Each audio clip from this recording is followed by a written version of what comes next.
for perhaps 5 to 10 minutes. Oh, are we okay now? Oh, right, okay, I can carry on. That's brilliant. That's superb. Well done. Look at that. Technical gremlin. Well, welcome everybody to our quarterly meeting. I understand from talking to Aileen that you've had a couple of, is it long days, short days, interim days? I suspect long days on your LTP. Short nights, yeah, okay. So the strong injunction from me is make today simple. And look, we have a very good set of papers, but I think we can rattle through them with reasonable speed while also fulfilling our roles as a risk committee. I would also note that at the, I presume it would be after lunch, that we then also have a workshop, chance to refresh just have a quick look at our strategic risks with Pāku, and we have an item related to the Treasury, which until I got to the papers made me interested as to think what the topic could be. I was thinking about something quite different to the Treasury, so there we go. Never mind. I note they actually addressed that in their papers as well. So look, it's great to have you all here, and as you said, Len, a bit cold, even by Thames standards. Could you warm us up with the Karakia, please?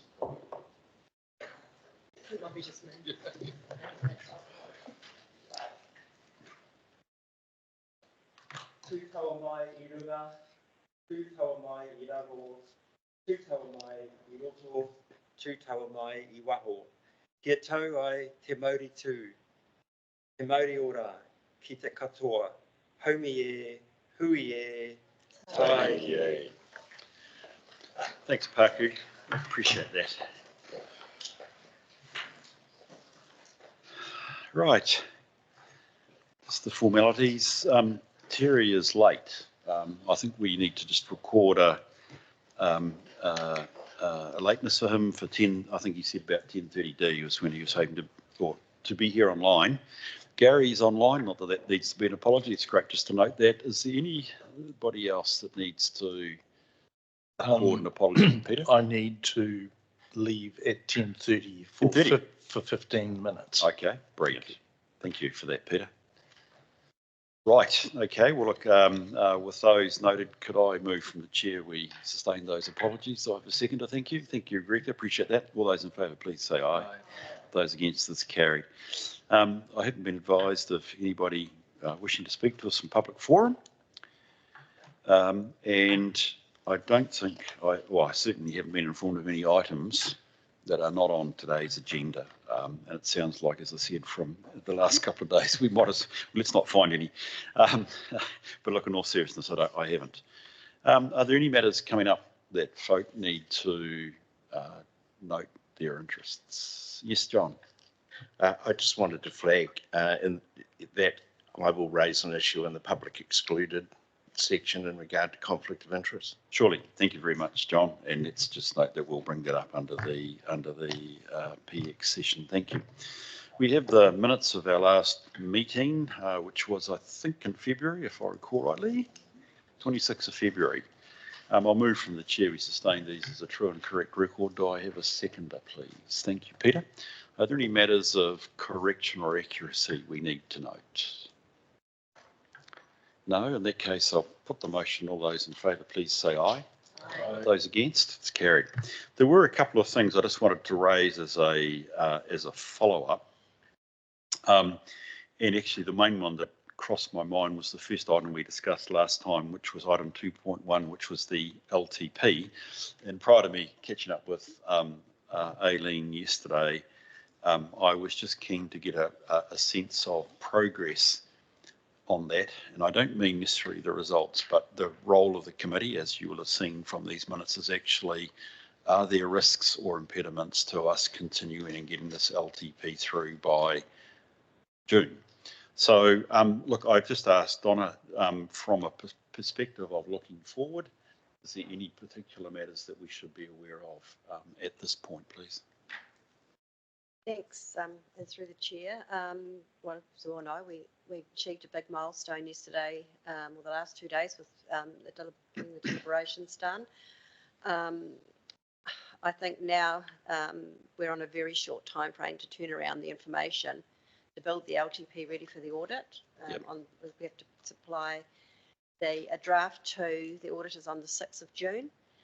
The team have got a really good plan in place for getting ready and for checking for consistency within the model and also across the documents. However, it is quite a task to ensure that everything's captured, funded correctly and flows across all documents. As far as risks go, I guess because of the short time frame, there is a risk that we won't be ready for audit. That is a risk.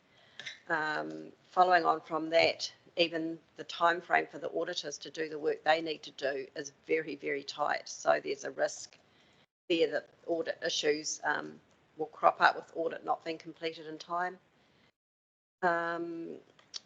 Another risk, which which I need to put on the table, which is a risk, is on the 27th of June when we adopt the LTP. That is normally just an adoption process. However, if between now and then there is a change of heart around the direction that we've gone around this table, and that's flagged up, that is a big risk as well to achieving sign off of the LTP on the 27th of June. And of course, being the district that we're in and the time of year, there could be a storm event or some other disruption. Hopefully not, but we just don't know. There's also, with the way things are with the government as well, any mandated changes coming through at the last minute may have an impact. Things like, although we're fairly sure that we're okay with the FAR rate from NZTA, I mean, it has happened before where they've changed that at the last minute, and also there's a risk around external funding. I think they would be the main ones that I see. And the budget is yet to come, which That's right. That's right. So so that all those risks, I think they do pose a very real threat to adoption, and not all of them can be mitigated. We're running to the wire with timing, so there is no contingency built in for something going awry. So I think we just have to be aware of that, accept that. I can talk about issues as well. There are some issues that we know of. No, go for it. Might as well. Yes, I'll give you the floor here, Donna. Okay, so your audits, Audit New Zealand has confirmed that we will receive a qualified audit opinion for the unconfirmed external funding part of the coastal protection projects, which we knew that we would, and we have discussed that and with council, and there was a resolution from council that they accepted that risk. So I just want to sort of let you know that that has been confirmed by audit. There's another couple of issues that are on the table at the moment in relation to the non-financial performance reporting, but both of one is about the need to have a satisfaction survey measure, and another one's about median targets for mandatory water measures. Both of those we're working with Audit New Zealand to make sure that they don't become an issue. Even though we may not necessarily agree with some of it, we will we will make sure that we have something in our non-financial performance measures that will satisfy audit with it in regards to the satisfaction survey. Thanks to that, Donna. That's really helpful. Carl, in the way that perhaps we've loosely discussed, be very keen just to hear from you. We're at the sharp end, clearly, of the whole LTP process, and I think you may have 2 or 3 short comments from what your colleagues have seen elsewhere around the country. Thank you, Chair. Yes, so we had a good session at our Directors and Managers workshop yesterday with the OAG, and that's based on the 32 councils that have had their CDs audited so far. So it's just, please take it in that context. It's factual information that came from there. So the local government landscape is one where financial sustainability is becoming increasingly more and more under pressure, and to get funding for investments also becoming more and more difficult. There's also been seen that there's a decline in performance over councils. So what the OAG do is they track the number of measures that you've got in your performance framework and how the achievement of those have gone over time.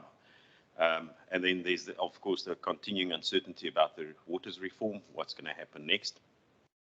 I think there's some draft legislation due around now to come out, but we're still waiting on that to see what's going to happen in that space. So just as I mentioned, it's 32 councils that had their CDs audited, 26 councils elected not to have their audit their CDs, of which TCDC is one of them. 8 councils elected to defer their LTPs beyond 30 June, so to have it done before the 30th of September, and 12 councils have deferred the LTPs with 1 year. So the environment is just, I've talked about that. It's overall, there's a need to invest more in assets overall in the local government sector, and understanding the performance and condition of assets, although we've seen a gradual improvement over what councils know about their assets over the last 2-3 rounds of LTPs. It's still a critical focus. And then it's also seen that a lot of councils only do their asset management plans when it's time for an LTP. And an asset management plan is potentially a good tool to use to focus what council's going to do for the next year. Some councils do it annually, and they use that tool then to drive the renewal, maintenance, and capital works in that regard. Everybody knows there's a need to invest more in assets. The 2018 to 28 and 2021 to 31 LTPs showed a significant increases in forecast capital expenditure compared with previous LTPs, which councils have historically struggled to meet. I think TCDC, at least, you're taking a bit of a dip in the first year to recover, and then from there on pick up the capital expenditure. And then there's also a continued step change in terms of climate change, where TCDC has also taken a lead step in that in terms of capital works and going forward with the coastal adaptation that's included in the LTP going forward. And then the last thing is just what we've seen since 2021 is councils are investing less in renewals than what's being used up. Council are investing more in understanding the condition and performance of water assets, but 3 waters still remain the lowest area of investment in the majority of councils out there, and with stormwater having the lowest of all level of investment in that regard. They've seen that debt is being used to fund increased infrastructure investment, and a lot of councils are running close to the debt limits and getting close even to the LGFA debt limits, so having no more headroom to respond if there's any significant events. And then the OAG is not seeing an improvement in 3 water performance, and we've talked about the overall decline in performance over consent timelines. Just from a TCDC perspective, Donna has spoken about the issues that we're working with council in terms of the funding for the coastal adaptation.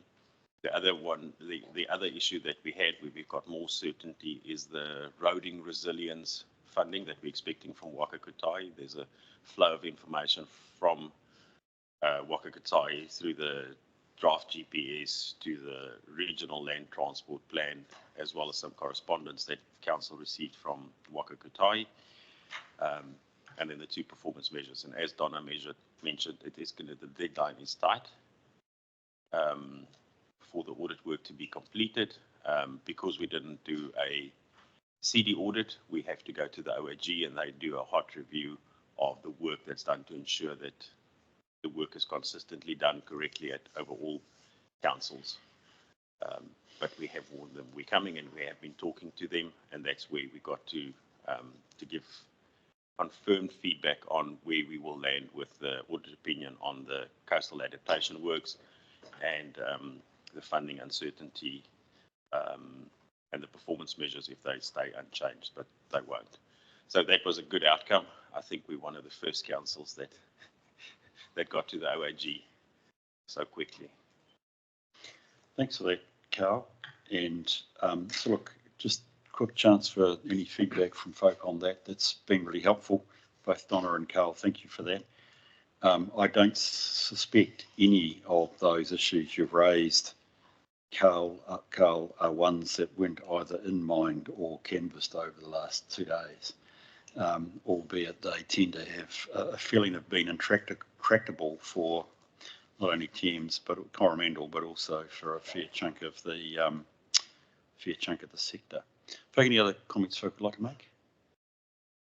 Just would like to draw reference to one thing, and I think Donna's actually raised it, and I struck this, can I say, with my other commitments elsewhere around the way. Essentially, you're calling out a governance risk here, Donna, which is actually the time for decisions are getting very limited.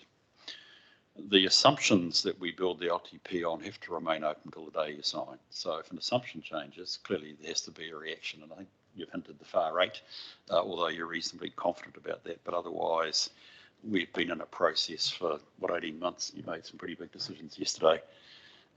It is getting late in the day if you choose to change your mind, and I would just raise that as an issue with you, that actually the process to get this now finalised and adopted on what date in June? Don? 27th, thank you, is actually more or less just trying to truck through the process that you've been going through the whole time. It would create substantial challenges, I think, if you were to suddenly change your mind substantially. But look, that's tempting, but it's also the reality that this is such a large and long process. It gets that way. So obviously the attention is then trying to get the LTP adopted so you can approach next year well. And so well done, by the way. Well done. But actually you're going to have it done by 30 June. That's not every council doing that, and I think it's great that you have. Well done. Any other comments with that? That's good. So look, that was really a somewhat longish, but I thought useful follow-up just to recognise that over the coming month what we've got, what the risks are, to tie up that long-term plan, which is superb. Can we move then on to the next item, please, which is probably from Hayden or Donna, the Local Government Funding Agency report and SOI. Sure. So through the chair, I'll take the report as read. This is legislatively the CCOs, which New Zealand Local Government Funding Agency Limited is for us, is to provide their shareholders with a half-year report up to 31st of December 23. So this paper presents that report, and then also their draft statement of intent, which they have developed for the next 3 years. Just with the draft statement of intent, it's difficult to present to the Audit Risk Committee with the timing of the committee and the timing legislatively when we have to provide feedback to them, and it just never seems to work out. So this time, what I did is, as I presented the draft statement of intent to the leadership team, we had quite a good discussion about the content, and then provided that feedback back to the CCOs in time so that they could take that into account. So basically, I'm bringing this to you so that you can see what the draft statement intent is, but also what feedback we provided back to them on it. But happy to take any questions. Thank you for that, Donna, and appreciate that our cycle didn't quite meet it. Other folk got comments on this. The funding agency, critical, pivotal to our funding needs, and also, of course, as you're saying, Donna, we partly own them. So this is really about our ownership interest, and are we happy with the direction they're taking? Any comments folk would like to make? No? We're happy with that? We're going to endorse council's, management's approach to the process? That's great. Yes, Robin. Good morning. Donna, I'm really happy that we had a lens over it and that it was the executive leadership team. Do you think that a governance eye on it before you put in any comments was useful? I'm just thinking about the timing. We don't have any control of when they send it to us and when we can have it back, but we do have control of when our meetings are. So is that something that we should be really cognizant of when we're creating the meeting schedule for next time, or is it absolutely sufficient to do it this way? So I would take the committee's opinion or advice on that. I think I'm happy to do it that way, but obviously, I was concerned that the committee didn't have input into it beforehand. I mean, I'm very happy that that TCDC had input in through the leadership team. So I'm very happy with how it's gone now. I just wanted your opinion on that. Thank you. Thank you. Good question, Robin. Any other thoughts from people? It's interesting. I thought that question myself, to be honest, Robin. And again, probably like you, I reached a point of comfort. Firstly, I do want to thank the leadership team that they have taken the effort, because I think it's important that even though we might only be a small percentage of ownership, we do mutually hold hands with this on this organisation with our fellow councils. And I think it's important that we do fulfil an ownership function. Otherwise, we're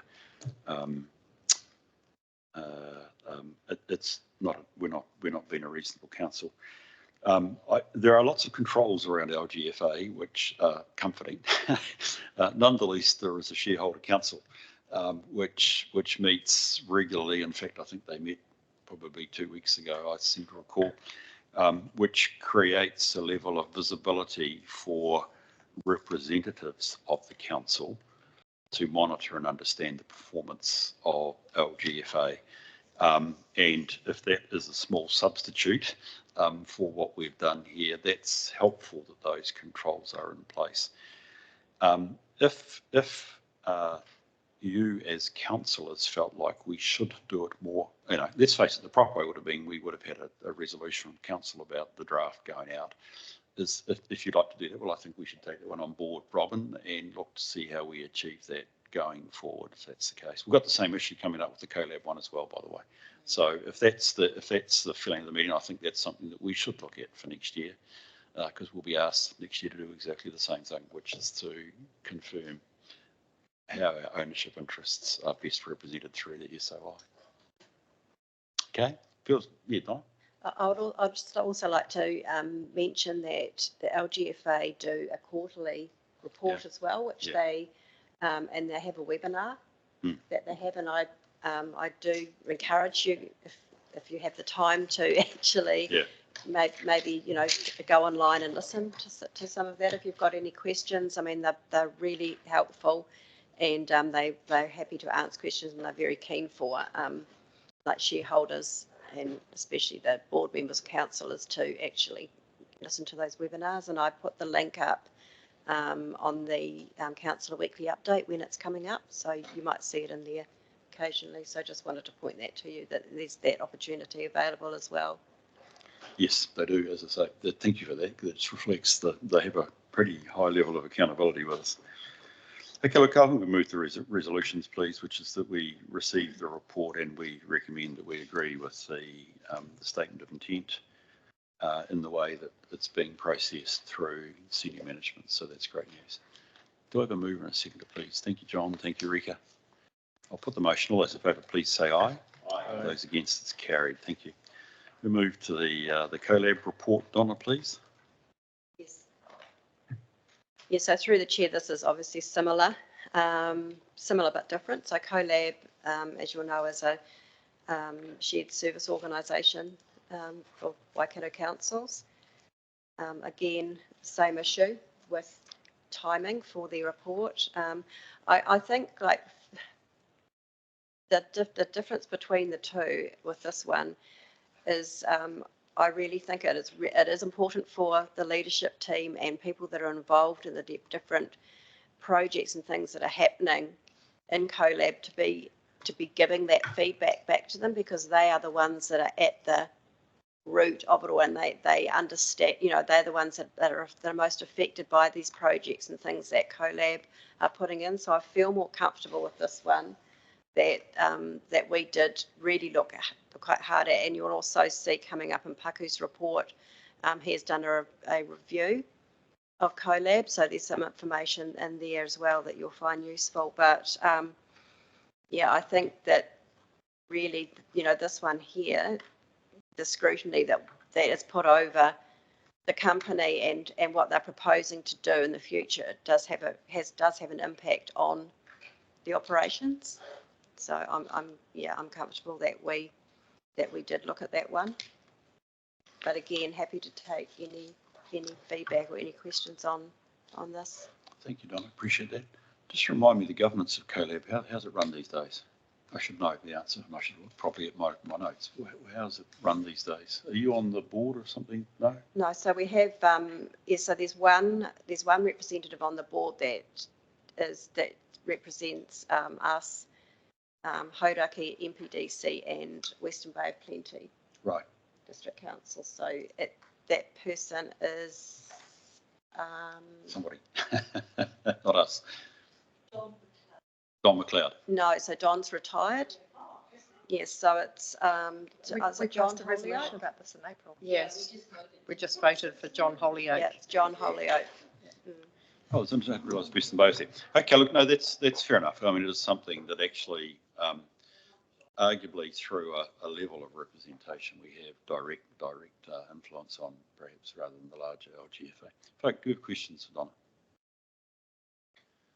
I'm conscious, Paku, that it is in a separate paper coming up later on, but if people want to see Paku's notes, just to remind you, if you go to page 122, you'll see the summary of Paku's essentially assessment of the effectiveness of CoLab for us, and with the conclusion that there is overall a net benefit to TCDC and our involvement. And I think that included some changes in the way in which they are operating with the opt-in rather than you are and I take it approach.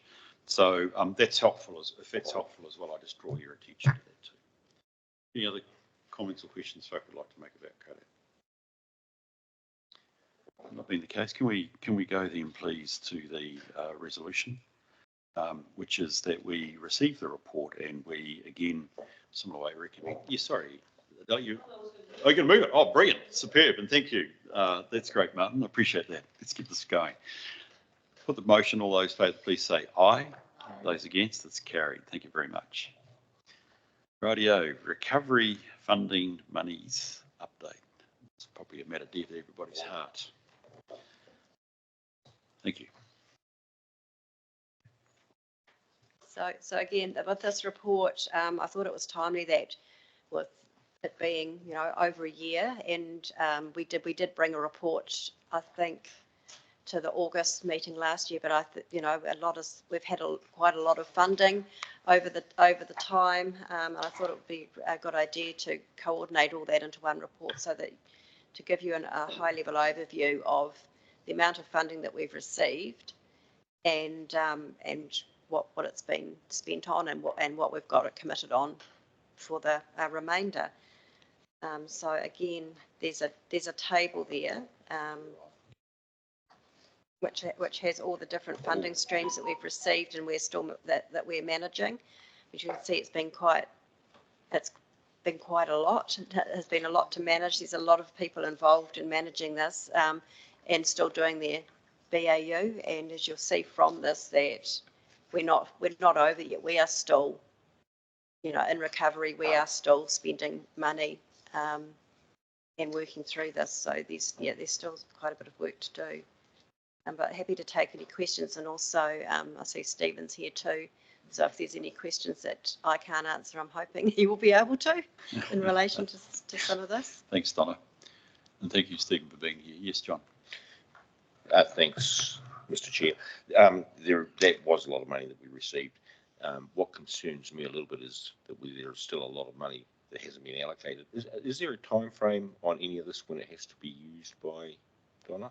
So some of it is, but there is, I think we've covered most of that off in the variance explanations that you'll see there, that we say when we have to spend it by. So some has time limits on it, some does, some don't. Gotcha. So there's quite a bit of detail in the variance commentary. Yep. I'm sorry, my error. It is there. I can see it now. What is there the ability to remove some money from one of those pots into another pot? Can any of that be used? And no, it's still on the list. It's there. Not. Just kidding. No. Yeah. No. Yeah. All above board, Carl. But And above pot change. But one of those, just keeping within those pots that are there, some of that works really good and should continue with full funding. Is there the ability to? So with some of it, we can, like we have been able to go back to some of them and say, can we use it for this, which is not what we originally had in there that we could use it for, and so we have been seeking that with some of it. But I guess some of it is across functions. So you've got, the stuff that the funding that's coming from, like the DIA, for example, and Department of Prime Minister and Cabinet. Yes, we have been able to juggle that around a bit, but you'll see that in some of the MB stuff as well. But then we've got the lottery grants, which we've pretty much spent all of that, and the Lions Foundation and those ones. They're tagged specifically to. Okay. One I was thinking of in particular was the social navigators and what have you. We discussed that as part of the LTP yesterday, and the fact that funding is running out. Is there the ability to move any funding from one pot that's not one of those pots that's not being used so much into that particular area? So with that money and the money that is funding the social navigators at the moment, we still have another year. We've got one more year left. Of that funding coming in, so that those roles are covered for the next 12 months by this funding. Yeah, and I totally recall that and remember that. But a year's a short time, and okay, those are my thoughts. Thanks, John. Peter, your question, then Rika, then John. Yep. Two things. Firstly, I may have been under a rock, but I think this is the first time I've actually seen in one place where it says that we've received $12.1 million of funding, which is extraordinary. It's absolutely fantastic. So well done, everybody who's involved in getting that. However, just when I looked through that, yesterday we heard that the Ministry of Social Development had given $50,000 for as part of funding towards Thames to promote Thames. I don't see that captured here, and it makes. And am I looking in the wrong place? Because the only thing I see from MSD is 18,000, and has that been missed somehow, or Did that funding go direct to the TBA? no? Lorna, if Lorna's online, she'll be able to answer that, because Lorna, are you there? Yes, I am. Good morning. Through the chair, that was part of the regional event fund that the money was allocated. It was over approximately 200,000, but some of that, because it was promotion, was reallocated to that Thames promotion. So there was money in that whole pot, a quantum of 200,000, and that 50,000 came out of that. So Lorna, that's item 3 on the list. Sorry. I'm just looking at the paper. My understanding was it specifically come from MSD and from their regional funds. Yes, I think what Lorna's saying is it is included in here, but we just haven't probably called it out in the. That's correct, Donna. Thank you. Rika. Yeah, I just wanted to say, John, you're right. Looking at that 12.1 million as a figure, it's huge, and I don't think I've ever really appreciated how big that figure got to. And I did sit on the relief fund panel, and just wanted to acknowledge the huge amount of work that staff did above and beyond. I know Donna said it, but above and beyond their business as usual. Sitting on that panel, just looking at sort of how those funds were allocated and distributed. I know it took a lot of time, and I just really wanted to say thank you, because it was a huge task. Brilliant. Thank you. John. Thanks very much. I'd echo all of the thoughts around this. It's really handy to see this this table. It's really a great illustration of where the funding has come from and how it's been spent. I know there'll be an obvious answer to this, but if you can just clarify it for me. Item 4, in regard to the social navigators, and John raised this, it would appear that there's a balance of 530 there, but we have one more year of funding. Whereabouts is that shown? I'll probably pass that over to Stephen to make comment on that one, if that's okay. Thanks, Stephen. Great to have you here, man. Thanks, Chair. So we've got the original 2 social navigator positions were funded from lottery funds grants. The period of the funding and the term of the appointments did not quite match up, so we had to do a bit of massaging of dates, which DIA lotteries people approved. What we've got in the budget, if I can recall correctly from the last couple of days, once the funding runs out for the 2 social navigators, we drop to 1, and then that we can fund that through to with you having agreed to the community development resolutions of yesterday.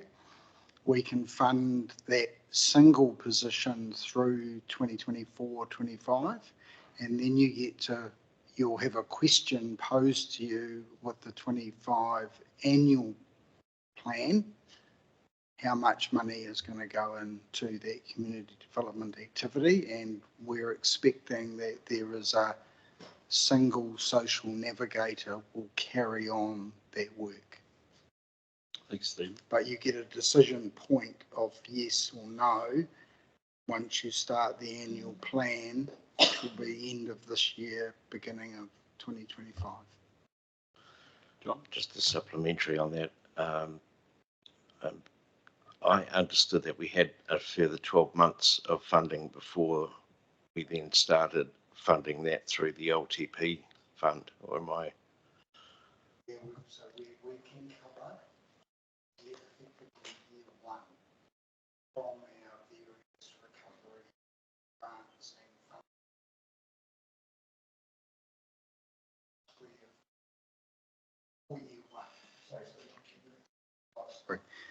Yeah, so year 1 of the LTP is covered by what we've got sitting in the various accounts, and then you get to decide if it stays beyond the year 1.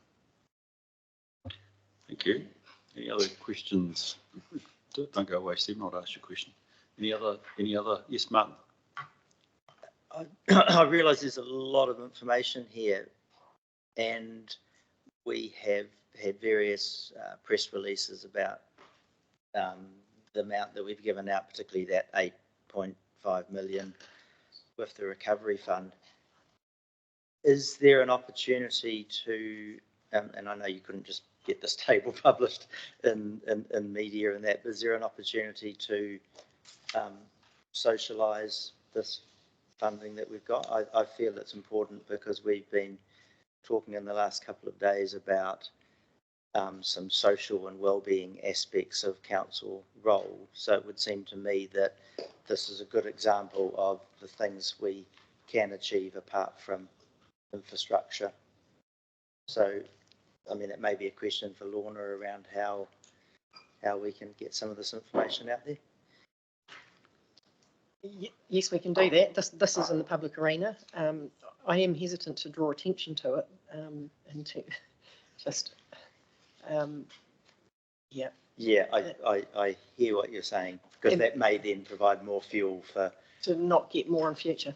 Yeah. So the other aspect to it too is I think we're missing a couple. We are missing the 1.3 for the Adams Road slip, the capital, because we haven't actually started spending that yet, I think. Or anyway, it's later. Yeah, and I actually think there is something else missing in the 50k that Councillor Revel referred to as well.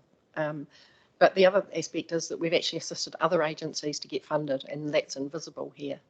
So other agencies out there have got funding because our team have collectively been working to bring it into the district, and that's the part that is invisible in this reporting. So just bear that in mind too. Okay, thank you. Stephen, I wanted to ask you a question that maybe you want to defer this or refer this to other people. So, you know, a good quantum of money, we had a darn big issue, so we needed that money, which is great.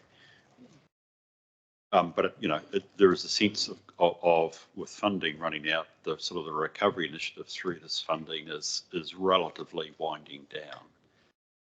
I just want to match that with actually, have we achieved or met all the recovery needs of the community?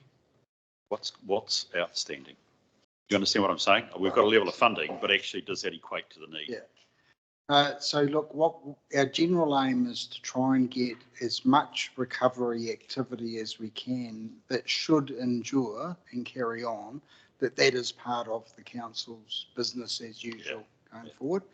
What you're seeing on the tables in this committee agenda is there's a lot of funding that has been, hoovered up by the good folk who are involved in this, hoover it up and try and make the best overall use of it, and honouring the various tags and conditions that go with that money. So yes, there will be things that won't be achieved. We had 80 actions in our recovery plan. I just very roughly that 80, it's kind of third. So a third are completed, don't have a future activity. We just did it and we've got that captured. And then the remaining 2/3, a third is still ongoing recovery, very much ongoing recovery action. And then the third bucket is BAU. Not this coming meeting, but the Sustainability and Community Resilience Committee, they'll get an update on that recovery plan at their August meeting, which will bring together the latest picture on funding for the strategic resilience response, which is, the big thing we're chasing with Waka Kotahi and the government, and we'll give you an update of that third. What does that whole recovery plan look like? What's completed and what's BAU? Great. But I think it's a good question, because the way we've tried to approach being ready for the next round of storms or other natural events that occur is that the council and its partner agencies throughout the district are better placed to swing beyond response much more cohesively and quickly, because of the practice and the changes that have been made to the way the Emergency Management Office and its team does its work. Well, that's comforting. Stephen, you may or may not be aware, we were looking at our strategic risks in the workshop, and that was probably my question to Pāku, was actually, the current one's a bit of an issue. The real question is, are we ready for the next one? So that's great to know that that's got a strong focus. Any other questions? Steve, thank you for that, Stephen. Thank you, Donna. Can we move to the resolution, please, which is that we receive the report of movement. Thank you, Dali. Thank you, Rika. Put the motion, all those in favour, please say aye. Aye. Those against, it's carried. Thank you. Right. Believe it or not, you might be getting out of your LTP, but there's an annual report to come. So Donna and Carl, if you could just give us a quick lead, that'd be great, and then we'll have a short discussion. Thank you. Through the chair, I'll just invite Carl to come up the front to give you an update on the audit plan for the upcoming annual report. Looks pretty familiar. Topics look pretty familiar, Carl. So is there anything you want to raise with us, mate? Chair, thank you for that. I think the big focus of the annual audit is, let's take a step back, is, having comfort that management's got the processes and plans in place for the year end, to make sure that the documentation that's prepared for the annual report is gone through a quality process, to make sure that what is in there is supported by working papers and things like that, and that management's happy with performance information that comes through us. Then we come into test. The big ticket items of this year is valuations that's being done. DCDC performs valuations every year on roading, three waters, parks and other assets. As well, this year that's being done is the land and restricted land, where council gets an expert in to come and do that. We're also going to use an expert because of the uncertainties and the assumptions that are made within that valuation, just to give us as auditors extra comfort over those valuations that's done, because it's quite a big amount in that regard as well. as an office, we've had a re-look at the performance measures that we're going to focus on. So it might be 1 or 2 tweaks to the material measures that we look at this year, but it's to make sure that there's consistency throughout Audit New Zealand at the measures we look at, and that the measures we look at really matters to the community. The main changes I expect is sort of in the roading space. We've moved our shift there. And then the other key dates that we just have to agree with management is when they're going to be ready, the key dates that they will be ready in the process, and you'll see those highlighted in yellow. That's the only reason they're highlighted in yellow, is just to confirm them with management. Understandably, they've been very busy with LTP and other matters. And we're going to have a meeting next week, Donna, just to finalise the dates and make sure we're all on the same page for the annual audit. The team will be on site in June to start some work getting ready for the year-end business, for the year-end audit. Brilliant. Thank you, Carl. That's really, really helpful. Right, good questions for Carl at this stage. Yes, go for it. So I'm just interested in how to audit determine their focus areas and ensure that they are of interest to communities. You're talking about the performance measures. In terms of the performance measures, it's sort of a mixture between, I suppose, what is mandatory from the DIA perspective, what's important, water quality, water services, the things that if they don't work, then communities will get upset. Roading, which is really very relevant and valid in the community, and overall we look at performance response type, not response type measures, where you get feedback from the community on how well council is usually doing. That's a broad nutshell. It's not an exact answer. Do those focus areas make sense to you, Aileen? I'm asking you a question now. Well, the focus areas do, yeah, but some of the detail inside it really don't. Mm. But that's probably a broad criticism of audit generally, as opposed to anything specific here. Okay. I doubt some of the measures are that important to the community. And in fact, the community, if you talk to them, would probably put a different measure there. It's a really interesting point, actually, and I'll let you take that on advice, Carl, because I agree that you have to somewhere. You need to focus on the performances and have no trouble with that. But it's a very good, perhaps an intellectual question right at this point in time, is actually what does really count for the community. So I appreciate that. Yes, Martin. On page 102, up near the top, it says under the new auditing standards, there will be additional work required on your audit compared to previous years. So presumably that comes at a cost? I mean, you're not going to charge us less to do this additional work. Sorry, I'm just not quite, my page is on numbers slightly different than yours, but page 8 of yours. The good news is you're locked in already. Yes. For audit fees.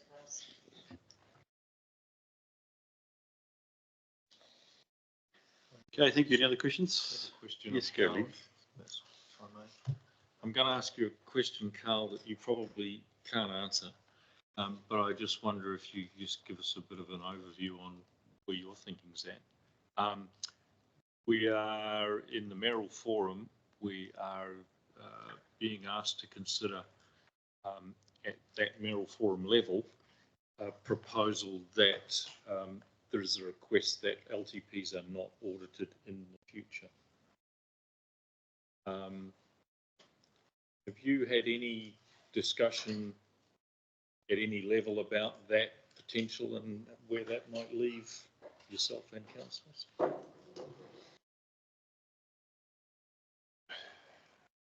suppose we'll respond according to if there's any legislative changes.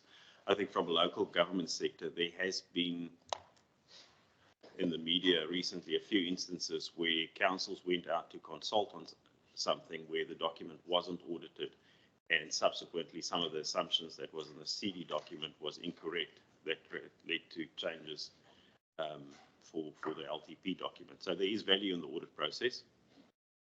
Can I say we're not going to audit them? If the legislation requires us to do them, then we'll do them. If the legislation requires us to stop doing so, then we'll react accordingly.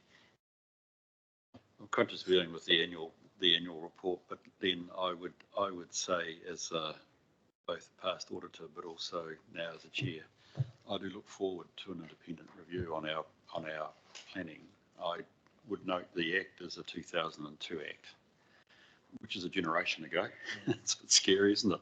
And it does raise questions really about the 30-year mark, 25 to 30-year mark. Is the settings within the Act still relevant? And I mean that in terms of planning. I think a critical thing for us, for any council, including Thames, is I would love a stronger sense of verification that we are good strategic thinkers, planners and decision makers. That's actually the critical thing. Believe it or not. I mean, I know we have to, I know yesterday, I'm sure the rate number was sort of top of mind, but actually, do we think well about the issues in the first place that give rise to that is really the key question I would be keen. Now that, I don't know how that fits with an audit. I have some views, but I actually think there's good value for the community to know that somebody may pass a view on us and our ability to plan properly. So we'll see how we go. Any other questions for Carl? Carl, so look, just the dates clearly need to be confirmed, and you're going to do that with Donna in the course of the next week. But look, I think, Donna, it goes without saying, it's clearly pressured both for you, Carl, and also for you, Donna, that you're still trying to get, you naturally have to still get through the LTP, and then staff are going to have to flick around quickly and deal with, well, I know you'll be dealing with the annual report probably already now, but that will be difficult. Yes, Peter. Yeah, thanks. Just with the dates, because we had real struggles last year with timing, are you confident about the time frame that you're putting down here? 100%. I think our job is the easier part, coming in afterwards and auditing what is there. We've got the resources lined up. We've got the continuity lined up for council. So we're going to do our best to get it done. Yeah, and also I think this year we're back to our usual timetable, which is not as tight. Last year we had an extraordinary one where audit were coming in a lot earlier than what they historically had. So our timetable is now back to where it was, is my understanding. So, we've got that little bit of extra time to do those quality checks and things that we may not have had the time to do last year. That's positive, Peter. That's good news. In fact, because that's actually a question I probably was getting to as well, which is good. Look, so the only other thing I'd ask is I presume you folk have good comms between, but I'm going to say both sides. I always use the word sides. I shouldn't, but both sides to prepare, plan, but also deal with issues as they go through, Donna, correct? Because that's what I expect. Rightio, thank you for that. I wonder if we could move to the resolution, please, unless there are any other questions. Yes, Peter? And do I have a seconder? Thank you, Dali. So we are receiving, and I think if we can note that we have provided comment or questions, so that's fine. Put the motion. All those in favour, please say aye. Aye. Those against, it's carried. Thank you. Thank you, Carl. Right, Parku, it's the Parku show, I think, now for our next few papers. So welcome to the meeting again. Then Parku, we're in your hands. Draw out the things that you need to. Thank you.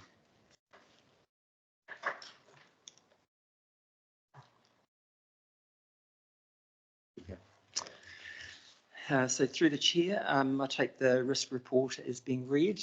In regards to the report, we've developed a bow tie risk assessment for health and safety, which is attached to the report.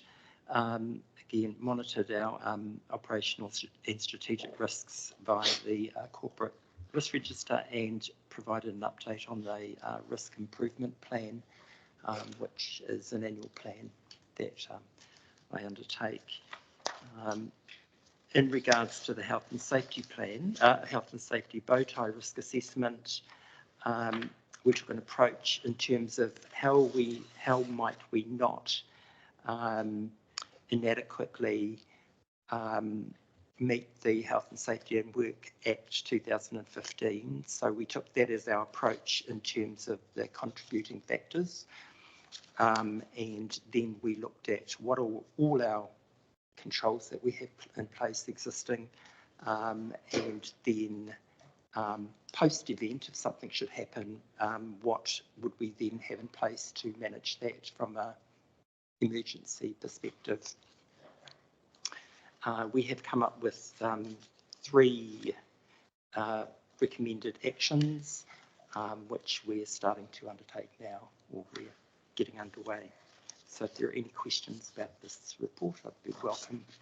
Thanks for that, Paku, and thank you for, it's a very, I enjoy the bow tie process. I hope folk can, when I say can understand it, it sounds condescending, but it's a pretty standard basis for analysing risks and quite useful to see the controls that go with it. Folk, do you have questions for Paku at this stage? I have one, Paku, I've got a few, but I probably only really want one because it sort of, it hangs out there for me as quite a significant comment, which I really would like the committee's view on. And that's the second paragraph on page 114. It says the current risk for this health and safety has been assessed as high with the existing current controls in place. So at the moment, we're saying we're in a high risk environment in health and safety. We say our target's moderate. So what that actually translates to is we're operating outside our risk appetite. Is that a sustainable position?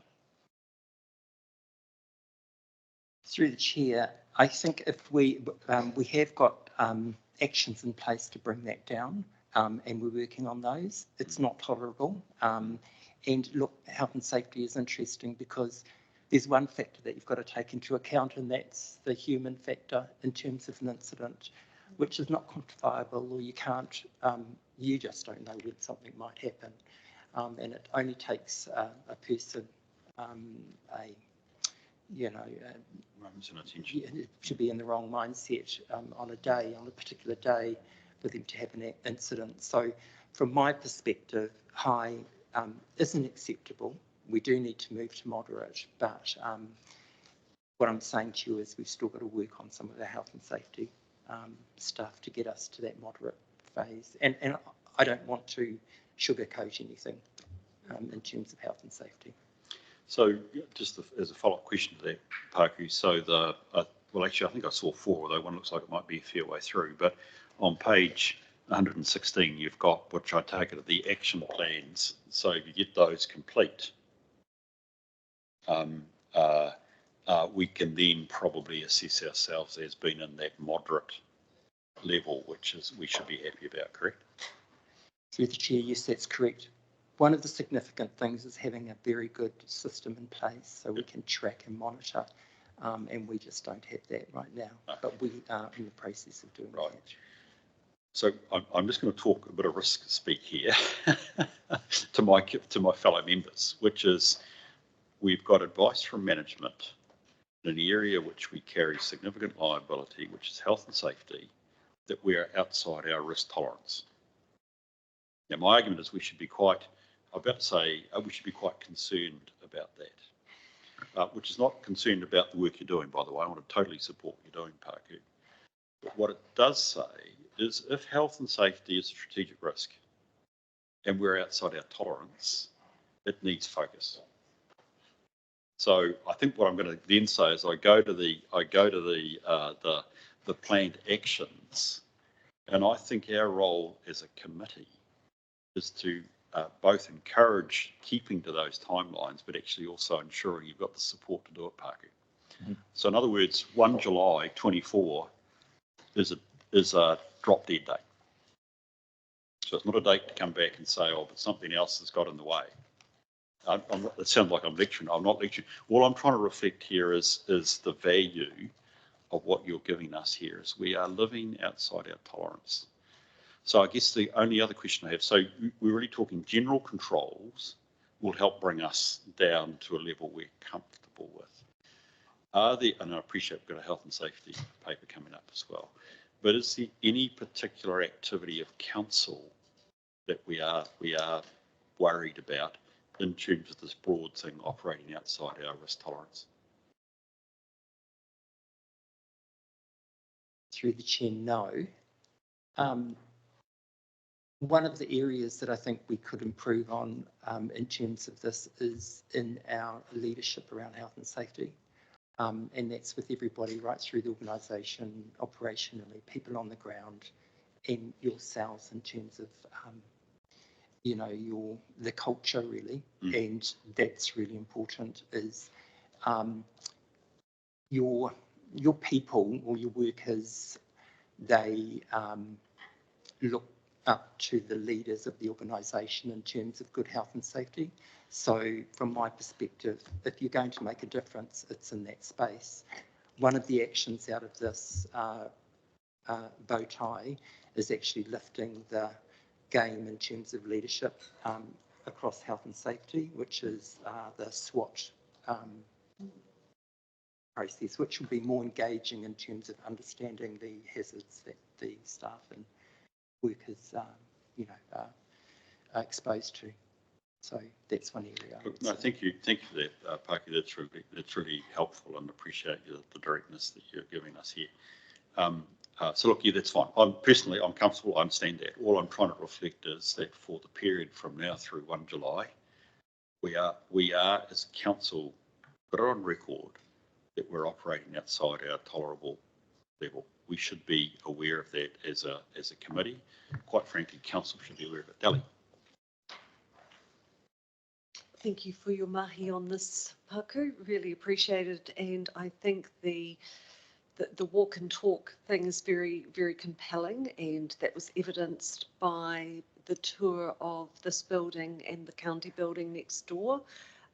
And appreciate your comments around leadership, and I think engaging us physically in seeing what the health and safety challenges are is, for me, that was one of the most compelling things that we've done. And so I would support us as governors being involved in on the ground walk and talk situations. I think it's a great idea. Great to hear, Deli. It's superb. Any other questions or comments folk would like to make? Yes, John. Just as a general comment, I think it's a really healthy discussion. Sorry for the pun, but I think it's really important that we do take seriously this issue around it. We also need to really understand and be continuously reminded, I think, of the responsibilities that we have legally in regard to health and safety as in our governance role on this group. And I think, you know, even a workshop around that at some stage would be a really helpful thing to consider doing. Paki, I understand that some of these assessments have been done some time ago, and particularly when they're rated high. The question that I've got is there a need to look at sort of having a more regular barometer on where it's standing? Is that something that you've considered? Through the chair, my health and safety team are constantly reviewing that barometer on a week by week basis, to be fair. So I think in terms of bringing it to this level, well, I'll report on the actions being completed, but from on a day-to-day, week-to-week basis, I'm quite happy that my team have got a program of work in place that they work towards. Actions are in that program, and it's just chipping away at them, Councillor. Thanks, and I could almost have given the answer myself because I knew that's what it would be. But I think, again, my earlier comments around the need for understanding of this group, it would be, I think, very helpful to have something that reflected that ongoing work, because any indications are it's either flatlining or it's increasing or decreasing, and which means that some things that have been done effectively. So I just personally find something like that really helpful to have. Thanks, John. Appreciate the advice. So look, Paku, you know, I hear your point, John. More engagement. Hopefully, we have engaged well, but more would be good. So that's good. So, Deli. I'd just like to talk on what John was saying about the possibility of a workshop, and I know that creates more work for staff in making that happen, but I just don't want that concept to get lost. And again, reiterating that sort of walk and talk and being because we're only quarterly at this committee. It's a fairly formal report, and I think a bit of an informal discussion and more of that walk and talk would be really useful. Don't want to create more work for staff. Sorry, guys, after the weeks that you've had, but don't want that idea to get lost. That's good. And just to reinforce the discussion here, Dally and John, one of the critical elements of good governance under Section 44 of the Act is verification. And what I'm hearing is walk and talk is good verification. So actually, it's I could almost say it's necessary, Dally, rather than a nice to have. So if you can take it on board, I hope in terms of your comment about activity, culture and leadership from the top is important. So Parker, I wanted to take on board our request and suggestion as being indicative that we need to have. We're trying to show good leadership here too. Boss, you got to go. My apologies, I'm just feeling a bit crooked. Okay, so mate. I'm going to take a little bit of time out. Good, thank you. Well, I wish you well. Thank you. Okay, are there any other questions or comments for Paku? So we are talking general risk here, but I mean, obviously the health and safety one is sitting there. Is there any other comments folk would like to raise? No, that being the case, let's deal with the resolution, please. Thank you, Rika. Thank you, John. I just actually better make certain I know yes, we are receiving the report. That's simply, thank you, Rika. I'll put the motion. All those in favour, please say aye. Those against, is carried. Thank you. So, Paku, the assurance report, I think, is what I'm up to. Yes, it is. Chair, I take that the assurance report has been read. In this particular report, I am reporting on the CoLab contract review that we undertook, and actually May, who is just on my left, is the lady responsible for doing all the legwork. She is my risk and assurance advisor. So in terms of the CoLab report, we looked at it from a couple of angles in terms of perception and actual value. And we interviewed our staff to get a real understanding of what did they see as being the value in terms of the relationship. And in terms of that, it was very mixed across the board. So if you can imagine CoLab, there are a lot of sort of work streams or work activities that people can, are involved in, from regulatory through to IT, etc., and everything in between. So from the perspective of staff, there was in terms of the collaboration value, that was most definitely there. In terms of the specific activities meeting all of our requirements, that was a bit mixed. Or what they expected to be our requirements. So, and the other thing in terms of this, the feedback was that our district is unique, and so we're a bit different in what our needs are. So a larger council might have the in-house capability and capacity to not require the service, but we need to demand for ourselves in terms of getting value for money. So one of the things I think that came of the report, and I think Donna spoke about this, is that we do need to, if we're not happy with the service we receive from a particular work stream, then we need to say so, and we need to feed to CoLab around that. Secondly, when you look at it from an overarching perspective, the insurance part is quite significant. There's a lot of money that we spend on insurance. Due to our location and the types of events that we have, we're riding off the back. No, we're not. We are very thankful that they go out to market with us as part of that group in terms of risk and the type of rate that we can get for our insurance. So when you take the insurance part overall, we think that we should, that the CoLab arrangement is value for money. Thank you, Paki. Great to have that detail, Peter. Paki, are you suggesting that our insurance is sort of being shared a little bit by the other councils? Is that what's happening? Through the chair, it's the risk that's being shared. So we have more events. Historically, we've had more events. When on the international market, when they see a group come into there to negotiate the insurance rate, they see the group as a whole, not Thames Coromandel on its own. If we went to market Thames Coromandel on its own, I don't think we would look favourably in terms of, and quite honestly, to be honest, the bottom line is they are declining insurance. John. Look, I can speak to that. It's my field. And I would just like to absolutely reinforce what is being done as a very smart way of operating.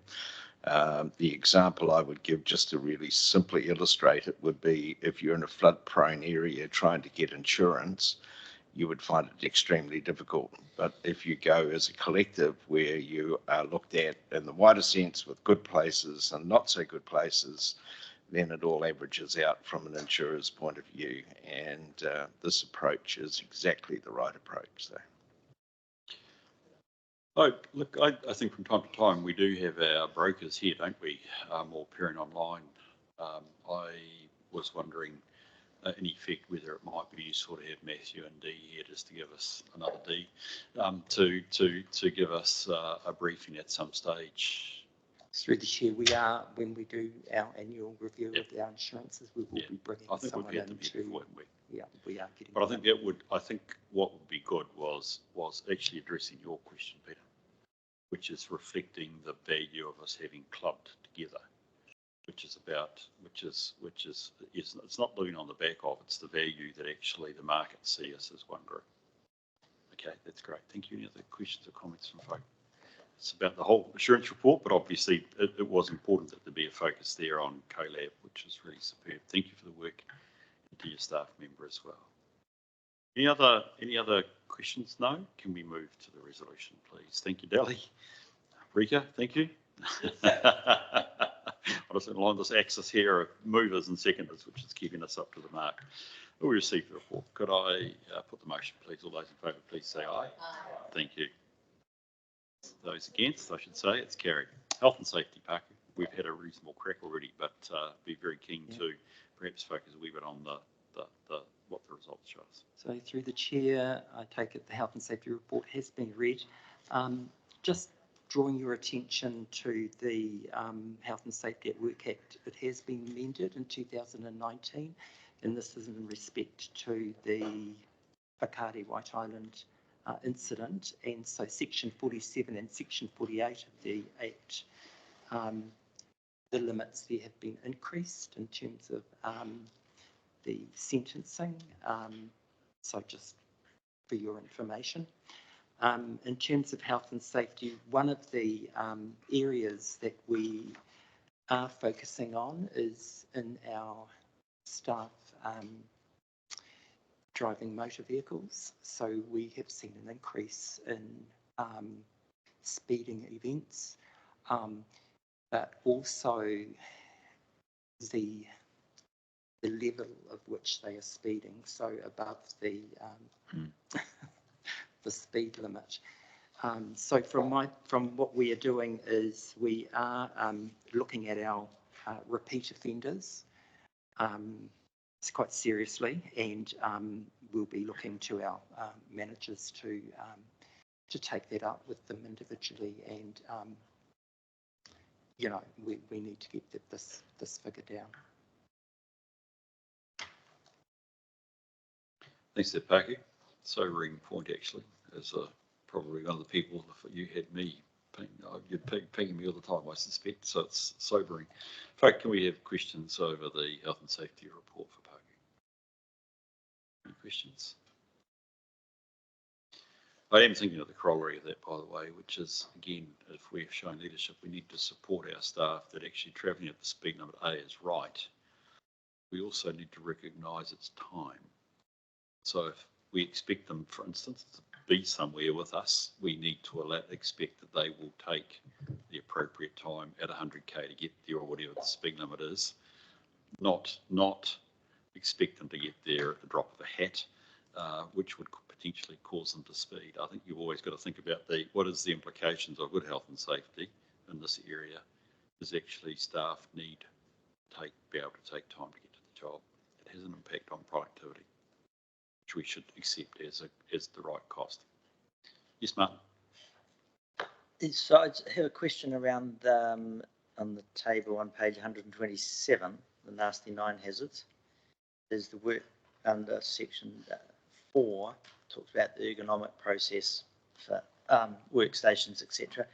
Was that also included when people are working from home? Was there some work? I think there was work done initially with lockdown, but is that ongoing? Through the chair, so as part of managing each staff member, a leader needs to address that and review that on a regular basis. So, you know, we would expect our leaders to be having those conversations around the workstation setup. On top of that, we provide the information out to staff to actually be able to assess for themselves their workstation setup. So all of that is provided out to staff as well as leaders taking responsibility for checking in around their workstation setup. Okay, thank you. Thanks, Martin. Any other questions? Appreciate it. We had a good focus on. Oh, sorry, Dave. It might be a bit of a controversial one. I'm just wondering where elected members fit when a staff member, for example, so let's make this hypothetical, has organised an outing, but there's a weather warning, and the elected members feel that it's not appropriate for that event to go ahead. Where does that sort of thing fit? And I'm keeping it hypothetical. Where are we covered in that sort of situation? Because if an elected member, for example, felt there was a perceived risk in going out to visit something in the community, what mechanisms are there for that? Because, sorry, I'm not explaining. Through the chair, I think that's an individual call, and if any of us feel that there's a threat in terms of our own health and safety, the call would be I wouldn't be attending from a personal perspective, and I would make that clear as to why. And having said that, you know, that's a discussion with the person to understand what controls they've put around it. Theoretically, with the staff member, what have they done? You know, so start conversation with what are you doing to manage this risk first, obviously, and then if you aren't satisfied with that, then that's a personal call. Thank you. Appreciate it. And I think it is really a case of, you know, within our culture, what is the speak up capability if a person feels unsafe? And I think what you're saying is yes, they should speak up, start their conversation. That includes elected members. Right, good. Thank you. Is there any other comment? Yes, Martin. Just one more. On the attachment A on page 129, the incident reporting dashboard. So over on the far right-hand side, we've got property damage. So would that be, and again, hypothetically, if there was a rain event and a council building suffered some flooding damage, that presumably wouldn't get covered in here because it didn't involve injury? Is this only related to actual injury, not like a wet floor? If someone then slipped on the wet floor, it would make it onto here? Yes, well, to be honest with you, sorry, through the chair. It is for both. So when we think about near miss, for example, if there was a slippery floor, then we would expect that to be reported. I'm not totally happy with the tool that we use in terms of incident reporting. So I'm just going to let you know now that going forward, once we do get a system in where people can easily access and report incidents, I think you'll find a change in the reporting. You know, we are expected to encourage people to report, and I think that a new system will help us with that. So yes, it's not the best data in terms of that property damage area. I might hypothetically talk to you later. Okay, thank you very much. I think the Martin, the critical point there again within our systems is what's our near miss reporting, because you know something like that could be seen as near miss. So it comes back to your point. What do we have in the way of a culture of thinking about health and safety, and do we have the capacity and the means to report that easily, which should give rise to different change. Any other questions? Final chance. There are none. Do I have a mover and a second that we receive the report? Thank you, John. Thank you, Martin. I'll put the motion. All those in favour, please say aye. Aye. Those against, it's carried. Thank you. Right, project management, really important, probably particularly in light of your passing of LTP decisions yesterday. Now, Lorenzo and Ian in the past have been not here. Are we holding that over for them, are we? Can we just, no, we're going to keep going till 10:30 if that's okay, so I'm conscious Peter has to go. So can we, Hayden, I see you're there, mate. Let's start your stuff, please. So we're going to come back to project management probably after morning tea. But at the moment, Hayden, you've got the floor, and we're going to look at the debtors update, please. So we're on page 133 of the agenda.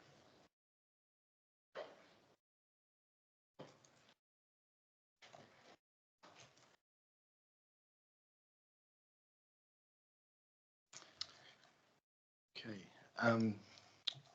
Through the chair, I'll take the report as read. Currently, we're on track in terms of our overall sort of where our overall debtors sit. We're at 30.7 million. This time last year we were at 27.7 million. So there's about a $3 million gap there, but rates also went up year on year. So really it'll come down to the last instalment, which was in May, and then we'll know really where we're going to end the financial year in terms of our debtors. We're still seeing good collections. In terms of arrangements to pay, we've seen a slight increase from, we've got 138 accounts currently on arrangement to pay. That's up from this time last year of 111. So yeah, we're still looking to help ratepayers wherever we can, so that make arrangements to make it easier for them to pay. Thanks, Hayden. Is there anything you want to? I think I'm right in saying we've got sundry debtors as well. Anything on that you need to note? Sundry debtors, we're putting in a big push with the last 3 months of the financial year. So we've been working really hard in April and now to really try and get as much sundry debtor debt in as we can. So we're sending out letters. We're working with the regulatory team, building team, all the different sort of teams around the organisation to try and get as much sundry debt in as we can. We're having some real good results there. So, thank you. Questions, Hayden, over this report? John? The question that I've got, great having the numbers. It would be nice to see the actual number of outstanding cases to see, because I think I take your point that is this a rise in it purely because of rate increases, or is it actually a trend that we're seeing with more debtors? So if that was possible, it would just be a really handy tool just to get a view of. John? So through the chair, just to clarify that, does that mean overdue, the number of overdue debtors? Hayden, just For my help, under the bullet points under rating, you talk about Cavill Leach accounts. Is that an individual ratepayer we're talking about there? Or is that some rating method I'm not aware of? Cavill Leach is a legal firm that we use in terms of debt collection. So gotcha. We use Baycorp for more of our sort of lower level. Yes. Yeah. And then for more of our complicated ones, we use Cavill Leach, and we try where possible to join in with Waikato Regional. That's really good. I like that part of the sentence. I just wasn't sure what Cavill Leach or who Cavill Leach were. So thank you. That's what I needed to know. Any other comments or questions? Yes, Peter.